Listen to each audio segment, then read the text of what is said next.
Selam. İşte kanal açtık. Bir heyecanla bir sürü video yükleyeceğiz dedik. Ama bir sürü yükleyemedik. Sonra çok uzun ara verdik. Şimdi tekrardan başlamayı ümit ediyoruz. Tabii bunun için de özür dilerim. Şimdi bir sonraki videolarda yapmak istediğim şeyler şunun gibi şeyler olacak.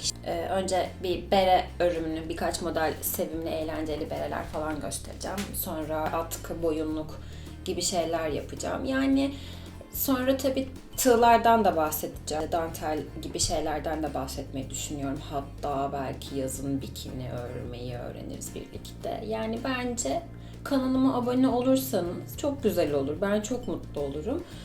Kanalıma abone olmazsanız da sonuçta hiçbir şey olmaz yani. Ben üzülmem. Ama olursanız çok seviniyorum. Beni niye sevindirmeyesiniz ki? Ne kaybedersiniz sonuçta? Bugün de bere anlatacağım.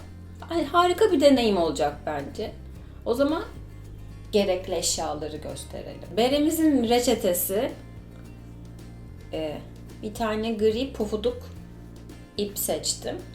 Bu cipsi, kartopunun cipsi serisiymiş, bu kış çıkmış. 8 numara şiş. Çünkü ipimiz pufuduk olacak.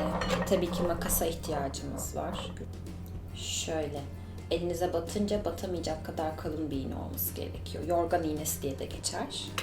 İşte bunlar bizim ihtiyacımız olan malzemeler. Hepsi bu kadar.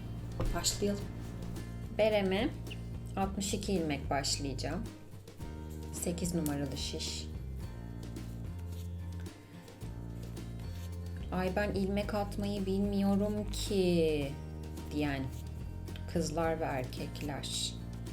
İlmek nasıl atılır videom var. İzleyin.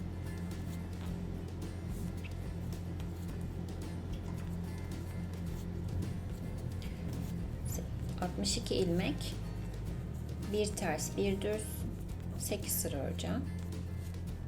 Umarım rahat görebiliyorsunuzdur. Biz mükemmel açıyı bulmakta birazcık zorlandık.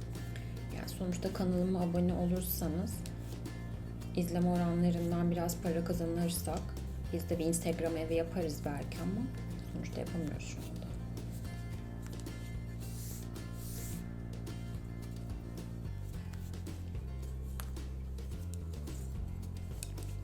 Evet, bir ters bir düz. İlmeğimizi ters atıyoruz. Çeviriyoruz.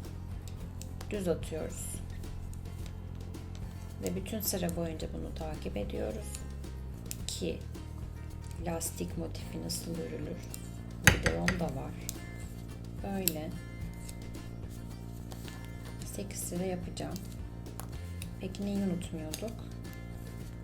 Her sıraya başladığımızda ilk ilmeği örmeden alıyoruz. Sonrasını örüyoruz. Ve neyi unutmuyoruz? Lastik modeli yaparken ben ya sırayı karıştırırsam deme hiç gerek yok. Buradan ördüğümüz yerden takip edebiliriz. Onlar kendini belli ediyor. Evet, şu an 8. sıra bitmek üzere. 8 sıra. Bir ters, bir düz lastik ördüm, bitirdim. Bakın. Şimdi diyorum ki yine lastik örelim ama bu sefer 2 ters bir düz olsun. Böylelikle yukarıda küçülttüğümüz zaman işler çok karışmaz. Hem de bence güzel duruyor.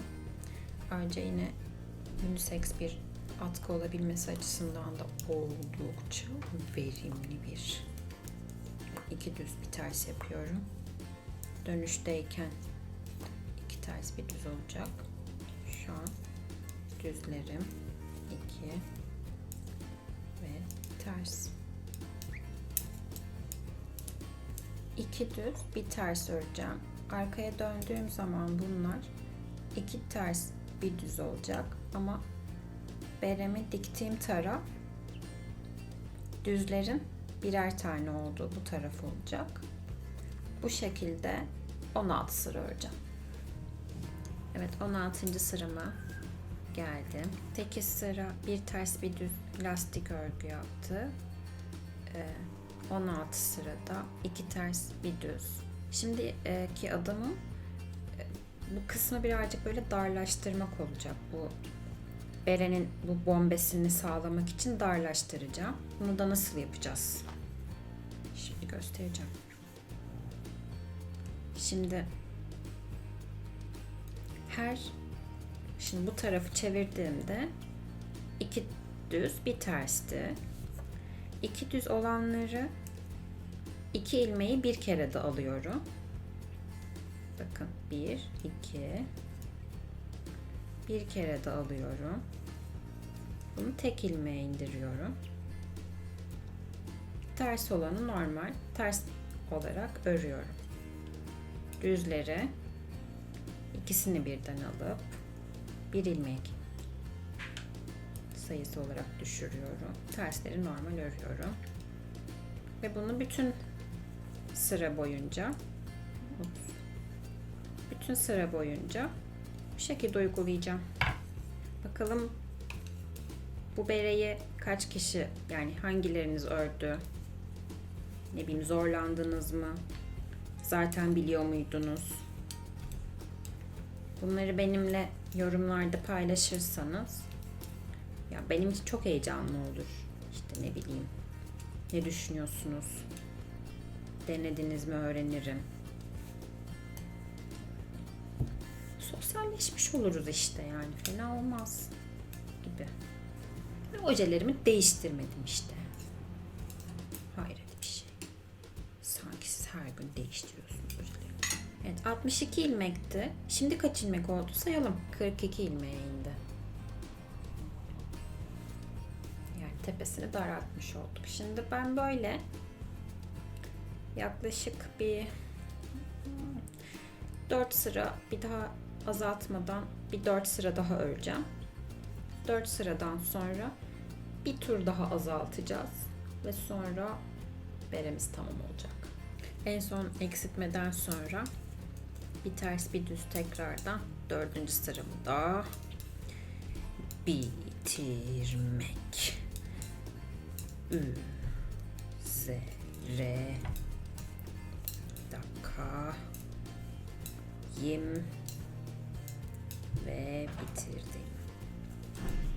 Şimdi ne yapacağız? Gördüğünüz gibi burası tekrardan bir ters bir düz lastik oldu. Altı da bir ters bir düzdü. Bir tur daha küçülteceğim bu tepeyi. Bunu da nasıl yapacağız? Şöyle yapacağız. Az önceki gibi ilk ilmeği eksiltmeden alıyorum. İkinci ilmeği iki ilmeği birden batırarak eksilterek alıyorum. Bu sefer düz öreceğim. Bir tur daha azalttık. İlmek sayısı artık iyice küçüldü. Ya azaldı, küçüldü ne demek? Azaldı. Şimdi ben düz örgüme iki sıra daha devam edeceğim. Sonra da bitirişini göstereceğim. Ben o 2 sırayı örerken beni izlemek isterseniz izleyin. Siz bilirsiniz. Düz örgü işte. Şu anda düz örgünün tersinde olduğum için ters yapacağım. Bir sonrakini tekrar düz yapacağım. Bu arada bu verdiğim 8 sıra şöyle bilmem kaç sıra böyleler kesinlikle ve kesinlikle 8 numara şişle alakalı bir durum. Aynı ölçüleri tutup işte 7 numarada, 5 numarada, 10 numarada kullanırsanız çok farklı ölçülerle karşılaşırsınız. O iş öyle yürümüyor. Eğer daha küçük şişle örecekseniz daha büyük ilmek sayısıyla başlamanız gerekiyor. Ve öreceğiniz sıra sayısı da atıyorum 8 sıra lastik ördüyseniz ne bileyim 11-12 sıra falan örmelisinizdir muhtemelen. İşte göz kararı bakarsınız. Şişin numarası büyüdükçe de ilmek sayısı birazcık azalacak ve sıra sayısı da birazcık azalacak. Böyle bir ters orantı. Şimdi bu berenin örme kısmı daha fazla örmeyeceğim. Bitirmesini de şöyle yapıyorum. İp keseceğim uzun.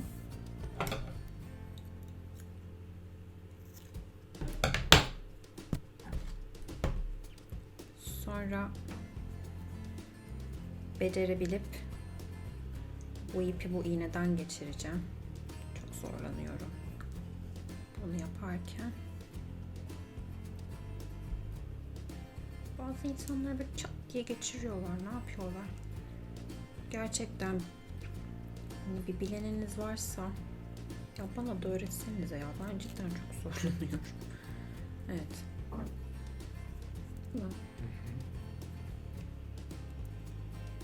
İlmeklerin içinden ipi geçiriyorum.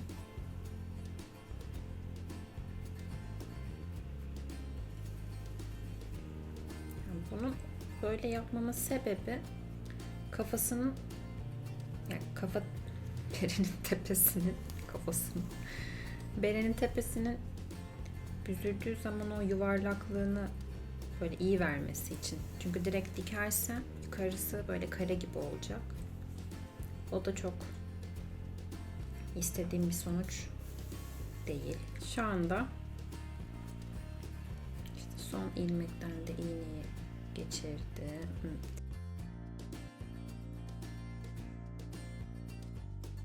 Geçirdim son ilmekten de. Bakın ne yapacağım. Büzdük.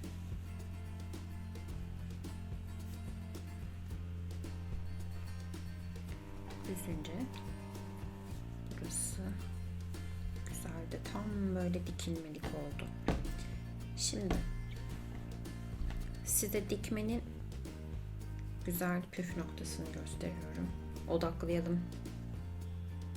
Şu iki tane üçgen yer var ya, onun böyle içinden tam böyle ortasından geçiriyorsunuz. Sonra karşı tarafında aynı şekilde tam böyle ortasından geçire acele etmeden aşağıya iniyoruz.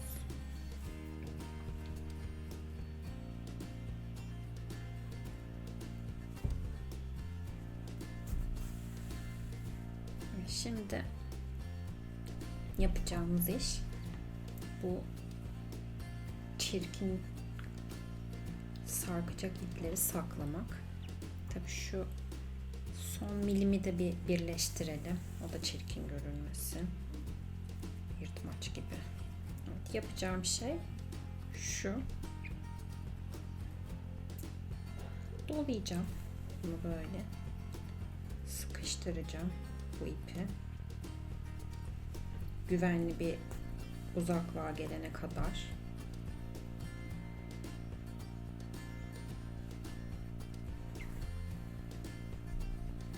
Bence oldu. Sonra makasımı alıp hop diye geziyorum.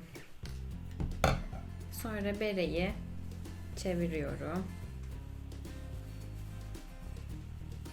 Burası dikilen yeri, burası ön tarafı. Şimdi beremizin ne eksiği kaldı?